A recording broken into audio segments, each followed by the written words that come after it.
की। देखिए,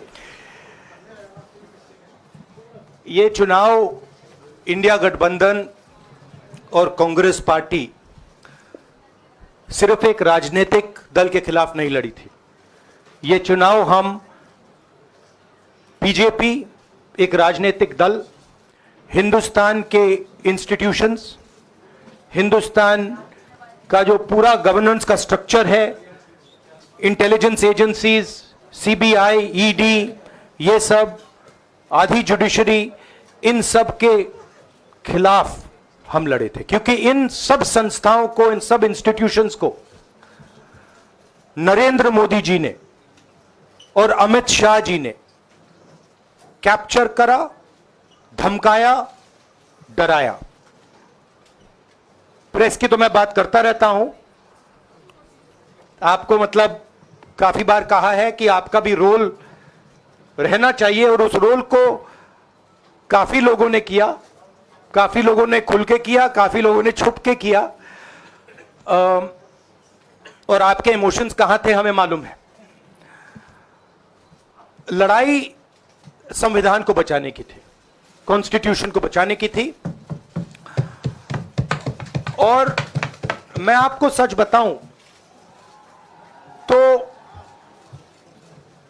मेरे माइंड में था पहले से, जब इन्होंने हमारा बैंक अकाउंट कैंसिल किया, जब चीफ मिनिस्टर्स को जेल में डाला, पार्टियां तोड़ी, मेरे माइंड में था कि हिंदुस्तान की जनता अपने संविधान के लिए एक साथ खड़ी होकर लड़ जाएगी।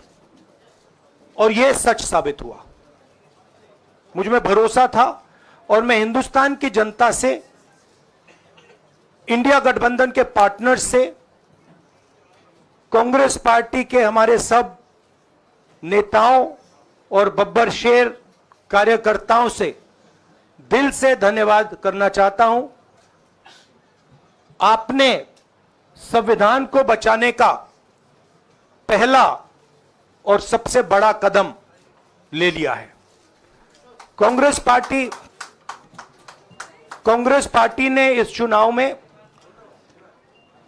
कांग्रेस पार्टी के सब नेताओं ने 2-3 चीजें की। सबसे पहले हमने इंडिया गठबंधन के पार्टनर्स की रिस्पेक्ट की, उनकी जो विशेष थी उनको हमने साथ लिया, और आपने देखा होगा कि जहां भी गठबंधन लड़ा हम एक होकर लड़े। दूसरी बात, कांग्रेस पार्टी ने क्लैरिटी से हिंदुस्तान को एक नया विजन दे दिया है, pro poor vision, pro production vision Hindustan को इंडिया गठबंधन ने साफ दे दिया है। यह जो हमारा परफॉर्मेंस हुआ है, इंडिया गठबंधन का परफॉर्मेंस हुआ है, इसके पीछे कॉन्स्टिट्यूशन, जो रिजर्वेशन पर बीजेपी ने आक्रमण किया, गरीबी, अदानी जी के आपने स्टॉक्स तो देखे होंगे, देखे वो स्टॉक्स उनके, तो बड़ी इंटरेस्टिंग बात है। जनता अदानी जी को मोदी जी से डायरेक्टली कोरिलेट कर रही है।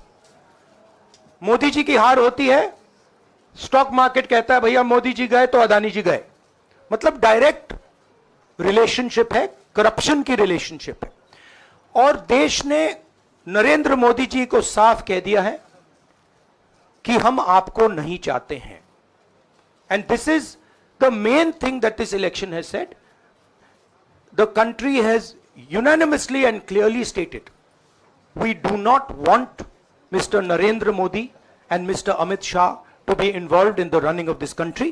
We do not like the way they have run this country. We do not appreciate the way they have attacked the constitution. We do not appreciate the way they have run this country for the last 10 years. So that is a huge message to Mr. Narendra Modi. I'd like to thank everybody who has participated in this election. I am extremely proud of the people of India. I am extremely proud of the people who have resisted this onslaught on the constitution. और अंत में मैं आपको कह दूं कि इसको बचाने का काम हिंदुस्तान के सबसे गरीब लोगों ने किया है, सबसे गरीब लोगों ने किया है, मजदूरों ने किया है, किसानों ने किया है, दलितों ने किया है, आदिवासियों ने किया है, पिछड़ों ने किया है। इन लोगों ने इस कॉन्स्टिट्यूशन को बचाया है। इस कॉन्स्टिट्यूशन, ये कॉन्स्टिट्यूशन देश की आवाज है। बहुत सारे लोग ने इसको नहीं बचाया, चुप रह गए थे, मगर हिंदुस्तान के सबसे गरीब लोग, सबसे कमजोर लोग खड़े हो गए और उन्होंने इस कॉन्स्टिट्यूशन को बचाया। मैं उनका धन्यवाद करना चाहता हूं, उनसे कहना चाहता हूं कि कांग्रेस पार्टी आपके साथ खड़ी है। जो हमने आपको वायदे किए थे, हम वो वायदे आपके लिए पूरे करेंगे। जाति जनगणना, महालक्ष्मी, ये हमारे वायदे हैं। धन्यवाद। शुक्रिया राहुल।